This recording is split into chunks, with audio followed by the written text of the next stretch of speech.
राधे राधे। अगर आपने अपने पुराने एपिसोड्स नहीं सुने हो तो उन्हें जल्द से सब्सक्राइब करके चैनल को जल्द से उन्हें सुने। Episode 357 proposal.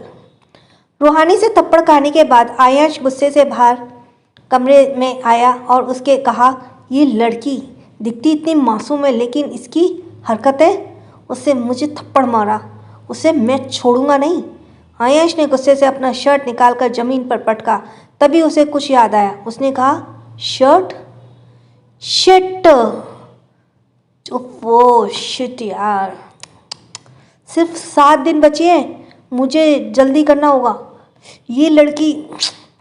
उसने अपना फ़ोन लिया और उसने रूहानी के फ़ोटो जूम करके देखने लगा। उसे देखते हुए उसकी आंखें चमक रही थीं। दिल्ली। सानवी जोर से चिल्लाई, मम्मा हमारा फ़ोन कहाँ है? हमें इंटरव्यू के लिए देर हो रही है। सानवी को इतनी हड़बड़ी में देखकर सोना कमरे से बाहर आते हुए बोली, हमें कैसे पता होगा तुम्हारा फ़ोन, और इंटरव्यू में फ़ोन कौन लेकर जाता है? तभी अंश अपने हाथ में घड़ी पहनते हुए कमरे से बाहर आया और बोला, इसने सुबह से घर को सर पर उठा रखा है। प्रिंसेस, तुम इंटरव्यू के लिए जा रही हो? जंग लड़ने के लिए? पता नहीं, थोड़ा शांति से। सानवी अंश के सामने आते हुए बोली, डैडा सब आपकी वजह से है। आपने हमारे ऊपर इतना प्रेशर डाल रखा है, हम छोटी सी बच्ची क्या करें? अंश ने मुंह बनाते हुए कहा, इसलिए तो मैंने कहा था कि तुम्हें आयश के साथ काम करना चाहिए। पता नहीं तुम्हें ही दूसरी कंपनी ज्वाइन करनी। डैडा हमें आपसे बहस नहीं करनी, अब हमें देर हो रही है और चलिए हमें कंपनी छोड़ दीजिए, सानवी ने कहा और बिना फ़ोन के घर से बाहर भाग गई।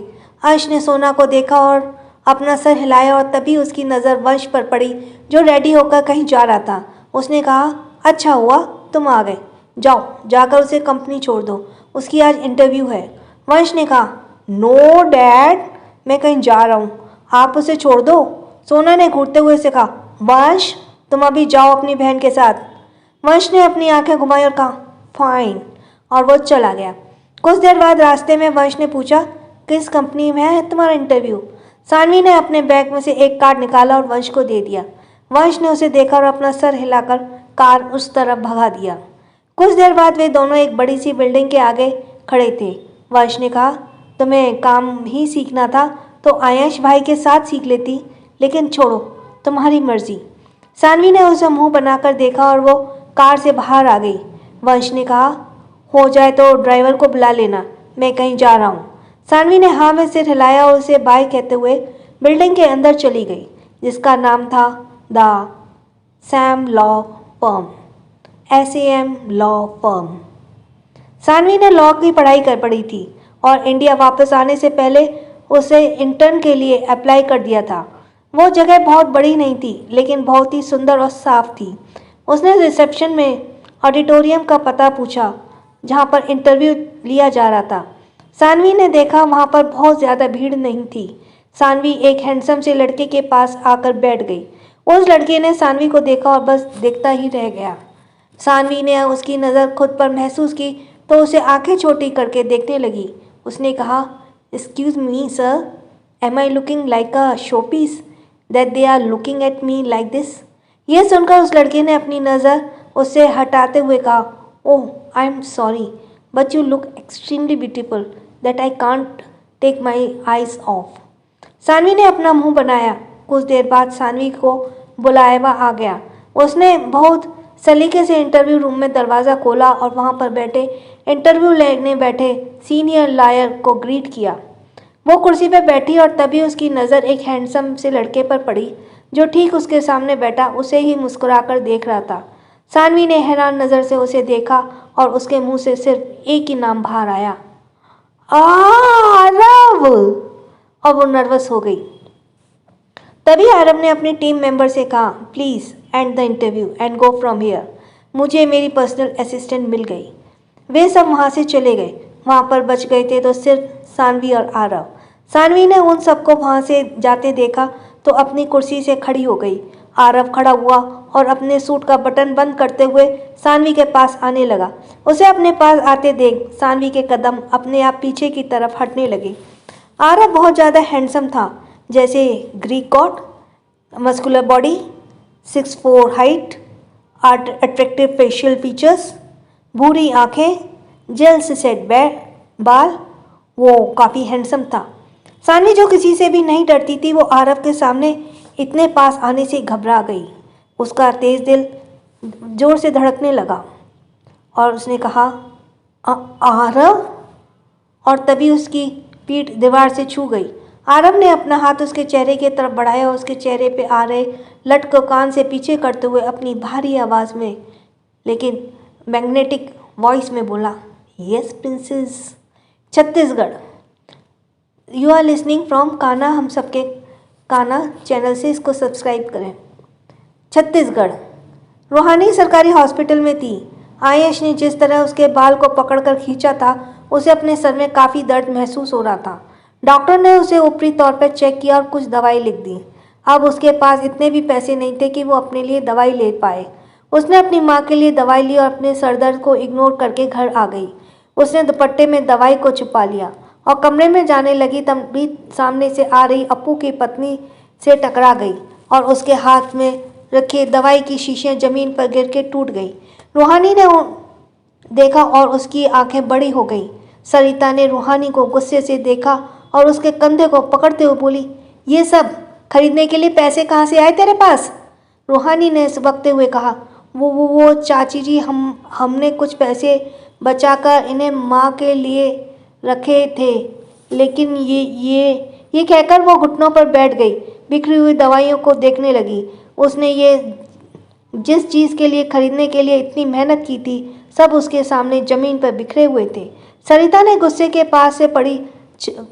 में पास से पड़ी छड़ी को उठाया और बिना सोचे समझे उसे मारने लगी। इसका मतलब तुमने अपनी चाचा से झूठ बोला था और कि तुम्हें आधी तनख्वाह मिली है। रुक, अभी बताती हूँ तुझे, झूठी कहीं की। रूहानी इनके शरीर पर कोई नए जख्म उभर आए। कई सारे जख्म अब और ताज़ा और नए ज़्यादा हो गए। कुछ देर बाद उसने अपनी आंखें बंद की और अपने शरीर पर हो रहे असहनीय दर्द को सहन करते हुए खड़ी हो गई।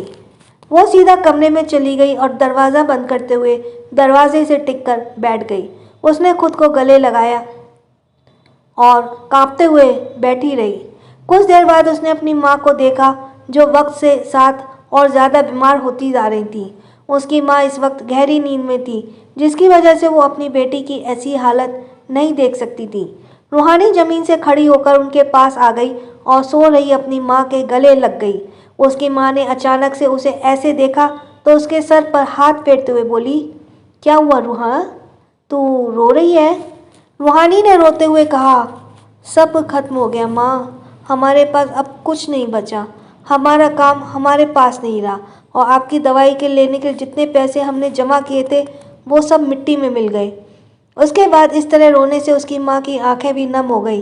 तभी सरिता दरवाजे को खटखटाते हुए बोली, रूही तू बाहर आ, ये जो तूने यहाँ कचरा फैलाया है, इसे साफ कौन करेगा? रूहानी ने अपने आंसू साफ किए और दरवाज़ा खोलकर बाहर आ गई।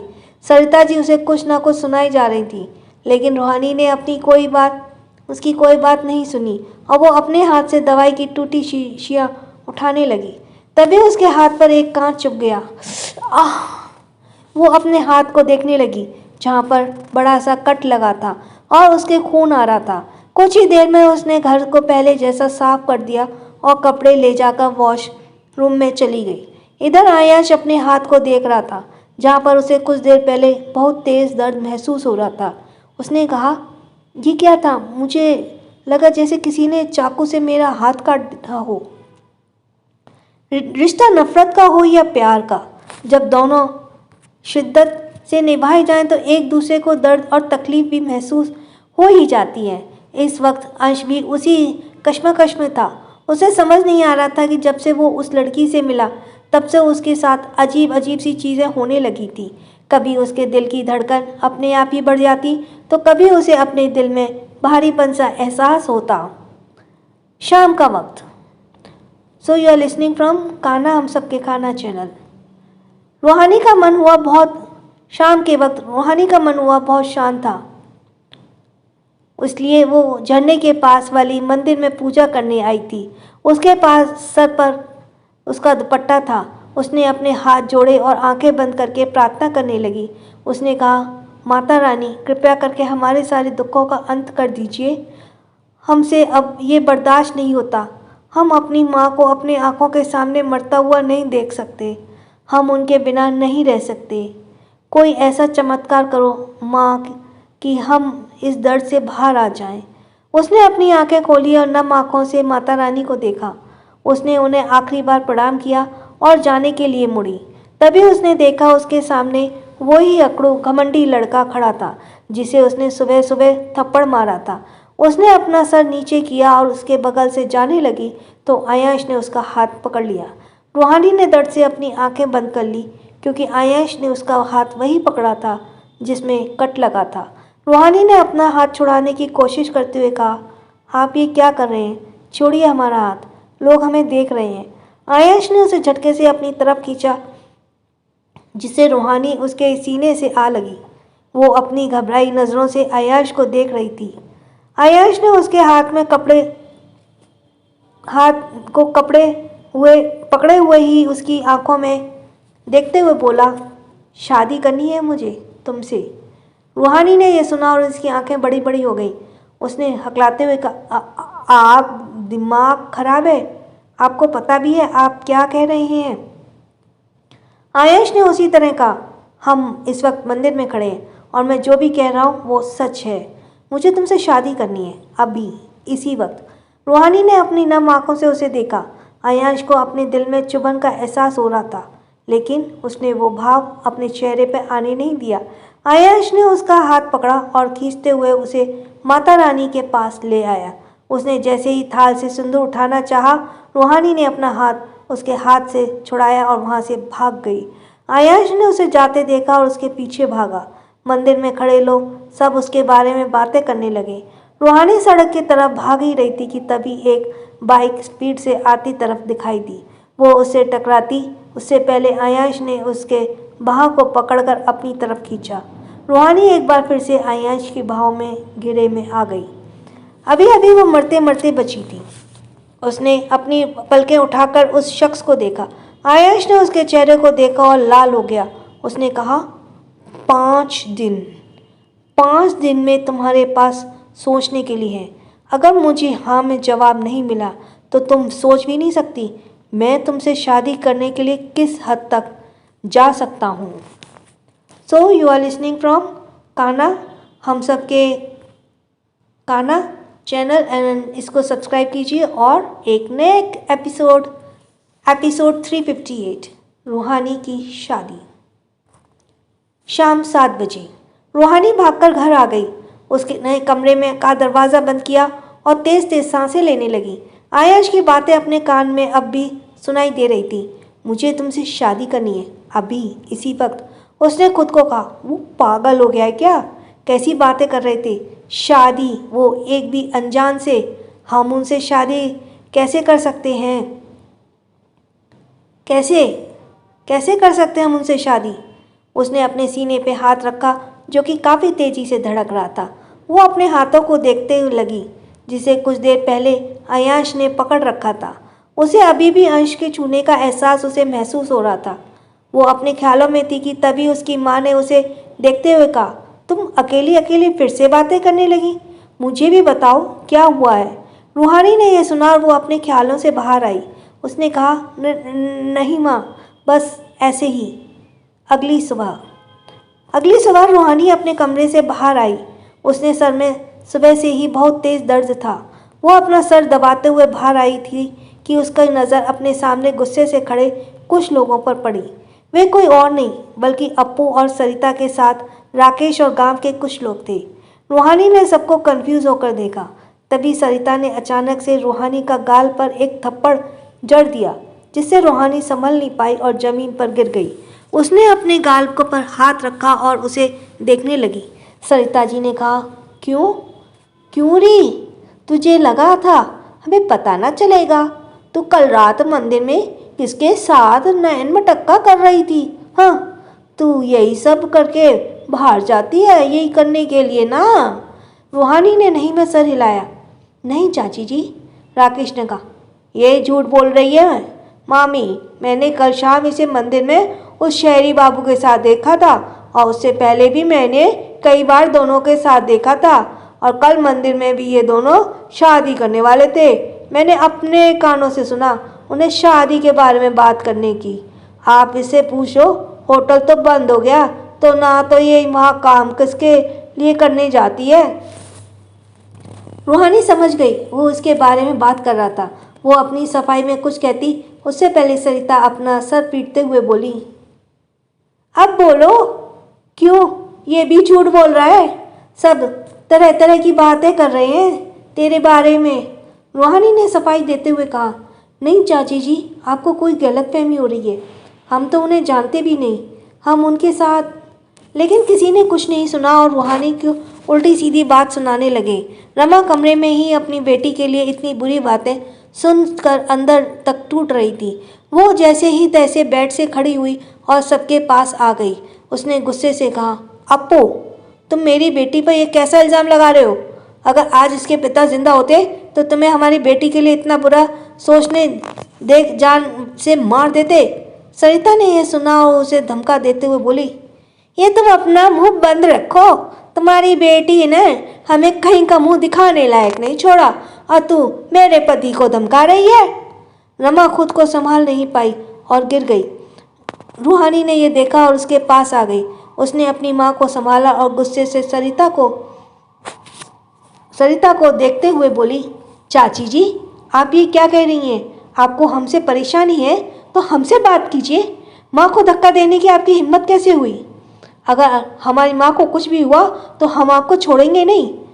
उसका गुस्सा देखकर अप्पू को एक बार तो लगा जैसे काली उसके सामने आ गया हो। सरिता को उसके ये तेवर देखकर गुस्सा आ गया। उसने अपनी छड़ी उठाई और रूहानी को मारना शुरू कर दिया। रूहानी ने उसे रोकने की कोशिश की लेकिन उसने उसकी एक भी नहीं सुनी। उसने कहा, जुबान लड़ाती है, एक तो चोरी, ऊपर से सीना चोरी।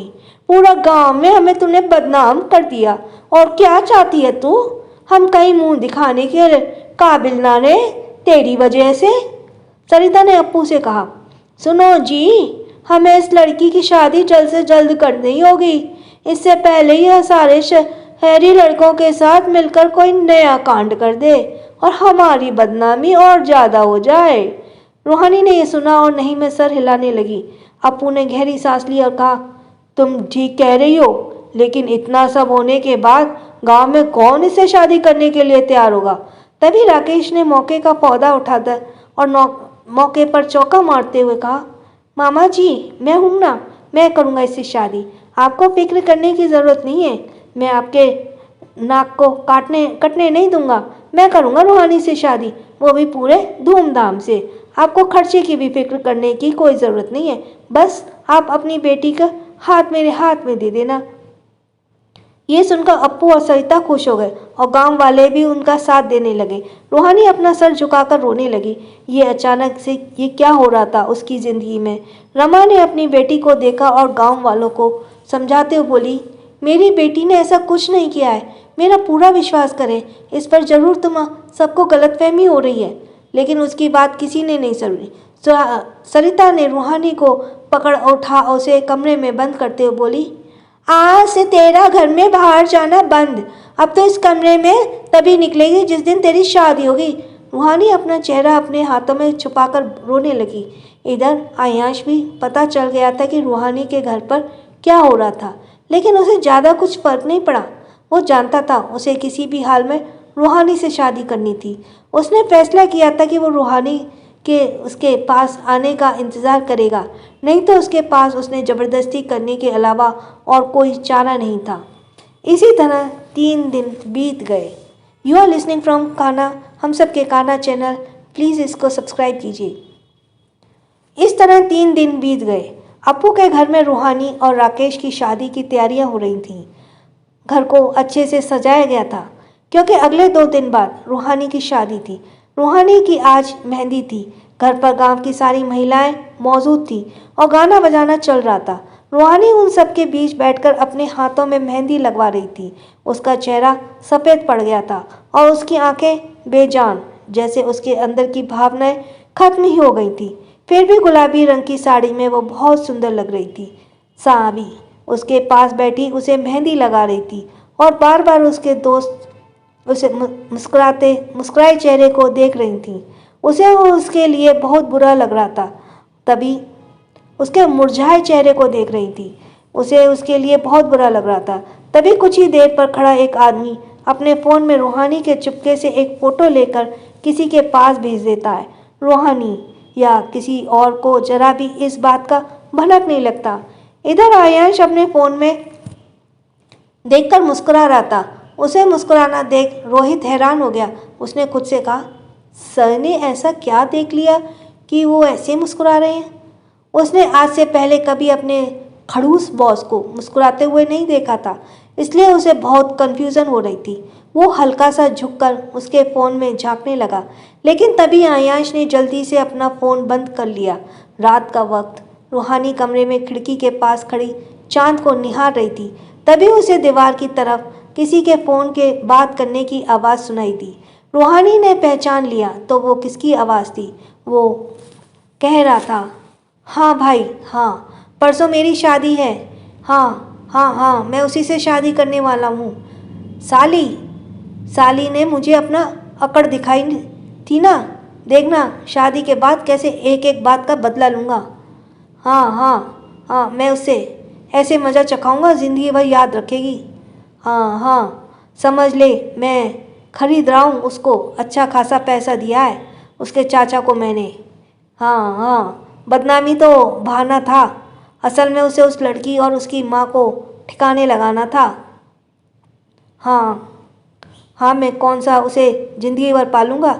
एक बार शादी हो जाए फिर मन भरते उसे तक खेलूँगा, उसके साथ फिर छोड़ दूँगा उसे और उसकी माँ को किसी सड़क पर। चल अब फ़ोन रख, मुझे अंदर जाना है। रूहानी ने यह सुना और हैरान रह गई। उसने अपने मुंह पर हाथ रख लिया और दीवार से लगकर खड़ी हो गई। उसकी आंखों से आंसू रुकने का नाम नहीं ले रहे थे। वो दरवाजे के पास आई तो उसे खोलने की कोशिश करने लगी, लेकिन दरवाज़ा बंद, अंदर बाहर से बंद था। वो दरवाजे को पीटते हुए बोली, दरवाज़ा खोलो, हमें बाहर जाना है, कोई दरवाज़ा खोलो। लेकिन बाहर के शोर में उसकी आवाज़ दब गई। रूहानी दरवाजे से फिसलते हुए ज़मीन पर बैठ गई। रोते रोते कब उसकी आंखें लग गई पता नहीं चला। अगली सुबह अप्पू अपने कुछ पुराने सामान निकालने के लिए अपने बेड की सूटकेस को खोल कर बैठा था। उसने अपने लिए एक कपड़े निकाले और सूटकेस बंद करने को था कि उसकी नज़र किनारे पर पड़े एक मैले से पेपर पर पड़ी। उसने उसे कंफ्यूज होकर देखा और उसे उठाते हुए बोला, ये क्या है? लगता है काली भाई का है। वो उसे खोलकर देखने लगा, लेकिन सब कुछ इंग्लिश में लिखे होने की वजह से उसे कुछ भी समझ नहीं आया। लेकिन उसने उसे पहचान लिया था कि ये हो ना हो किसी प्रॉपर्टी का पेपर था। उसने कहा, लगता है शहर जाकर वकील को दिखाना पड़ेगा। ये कहकर उसने दोबारा उस पेपर को सूटकेस में रख दिया और बंद करके कमरे से बाहर चला गया। दोपहर का वक्त। रूहानी को हल्दी के बाद शाम का होने वाली एक खास पूजा के लिए सजाया जा रहा था। रमा ने अपनी बेटी को देखा और उसके पास आ गई। उसने उसे गले से लगाया। उसी वक्त सावी भी रूहानी की तरफ ही पीले रंग की साड़ी पहनकर उसके पास आई। दोनों ने आंखों ही आंखों में एक दूसरे को लग इशारा किया और तभी एक औरत ने रूहानी के सर पर पल्लू रख दिया ताकि राकेश उसे शादी से पहले ना देख पाए। इस गांव की रस्म थी कि हल्दी के बाद दूल्हा दुल्हन एक दूसरे को चेहरा शादी से पहले नहीं देख सकते थे। रूहानी और सावी कुछ महिलाओं के साथ पूजा के लिए मंदिर निकल गई। लगभग आधे घंटे बाद वे लोग मंदिर में थे। रूहानी माता रानी के सामने अपना हाथ जोड़कर खड़ी थी। उसके बगल में ही सावी थी, हाथ जोड़कर खड़ी थी। उसके पीछे महिलाएं कोई पारंपरिक गीत गाने में लगी हुई थी। रूहानी ने अपनी आंखें खोली और वो बिना किसी भाव के माता रानी को देखने लगी, लेकिन इस वक्त उसकी आंखों में कुछ नया था जिसे उसने फैसला कर लिया था कि उसे क्या करना है। वो अपने घुटनों पर बैठ गई और अपना माथा उसने आगे टिकते हुए बोली, माता रानी, हम जो करने जा रहे हैं उसके लिए हमें हिम्मत दीजिए। और उसी वक्त सावी ने भी झुककर अपना माथा टेक लिया। उसने रूहानी को देखा। रूहानी ने धीरे से कहा, सावी, हमारी माँ का ख्याल रखना, हम कल सुबह उन्हें लेने वापस आएंगे। सावी ने एक स्माइल देकर एश्योर किया कि सब ठीक होगा और उसने अपने सर पर पल्लू डाल लिया जिससे उसका चेहरा दिखाई न दे रहा था। सावी खड़ी हुई और एक बार फिर से हाथ जोड़कर माता रानी को प्रणाम किया और वो मुड़ी और सब ने उसके लिए रास्ता बना दिया। सावी सबके आगे निकल गई और वो औरतें उसके पीछे। किसी ने भी ध्यान नहीं दिया कि आते वक्त उसके साथ 2 लड़कियां पीली साड़ी में थीं। सबके जाने के बाद रूहानी ने अपना सर ऊपर किया और माता रानी को देखने लगी। उसने कहा, माता रानी, अब सब आपके हाथ में है, आप सब संभाल लीजिएगा। ये कहकर उसने अपने आंसू साफ किए और मंदिर से बाहर निकल गई। वो झरने के पास जिस जगह अपना वक्त बिताती थी वहां आकर खड़ी हो गई। उसने अपने सर से साड़ी का पल्लू हटाया और ढलते सूरज को देखने लगी। तभी पीछे से किसी ने कहा, वेल, मैं जानता था तुम जरूर आओगी। रूहानी ने इस आवाज़ को सुना और पीछे पलट गई। उसके सामने आयांश अपने दोनों हाथ पैंट के पॉकेट में डालकर खड़ा था। उसने काले रंग का शर्ट और पैंट पहन रखा था। उसके बाल तेज हवा से वजह से उसके माथे पर बिखरे हुए थे, जिसकी वजह से वो बहुत हैंडसम लग रहा था। रूहानी को इस तरह दुल्हन के जोड़े में देखकर आयांश की नज़रें उस पर से ठहर गईं। हल्दी का रंग उसके गोरे बदन पर चढ़ने के बाद उसका शरीर दमक रहा था। उसने अपनी माँ की पुरानी पीले रंग की साड़ी पहनी हुई थी। उसके बालों का जूड़ा बना हुआ था और वो उसमें सफ़ेद फूलों का गजरा था। हाथों में लाल रंग की चूड़ियाँ और माथे पर काले रंग की बिंदिया के साथ सर पर मांग टीका, गले में छोटा सा नेकलेस और मेकअप के नाम पर सिर्फ आंखों में काजल था। इन सब में भी वो बहुत सिंपल लेकिन सुंदर लग रही थी। आयांश को यकीन नहीं था कि कोई आदमी सादगी में भी किसी को इतना सुंदर कैसे दिख सकता है। सानवी ने उसे ऐसे खुद को देखते हुए पाया तो अपना सर झुका लिया। उसने कहा, हम आपसे शादी करने के लिए तैयार हैं, लेकिन आपको वादा करना होगा कि आप हमारी माँ का ख्याल रखेंगे। ये कहकर उसने अपना हाथ आगे किया जिसमें मेहंदी का लाल रंग चढ़ा हुआ था। आयांश ने उसके हाथ को देखा और अपने मन में कहा, अजीब बात है, इस वक्त भी इसे इसकी माँ की पड़ी है। उसने कुछ पल उसके हाथ को देखा और अपना हाथ आगे बढ़ाते हुए बोला, मैं तुमसे वादा करता हूँ, मैं तुम्हारी माँ का ख्याल रखूँगा। और उसने अपना हाथ रूहानी के हाथ पर रख दिया। रूहानी उसके आंखों में सच्चाई देख पा रही थी। आयांश ने कहा, अब चले, पंडित जी हमारा इंतज़ार कर रहे हैं। रूहानी ने हाँ में सर हिलाया और जवाब दिया। आयांश ने जाने के लिए मुड़ा ही था कि उसे पानी में कुछ गिरने की आवाज़ आई। आयांश के चेहरे का रंग उड़ गया। वो मुड़ा तो पाया कि रूहानी वहाँ नहीं थी। You are listening from Kanha हम सबके कान्हा चैनल।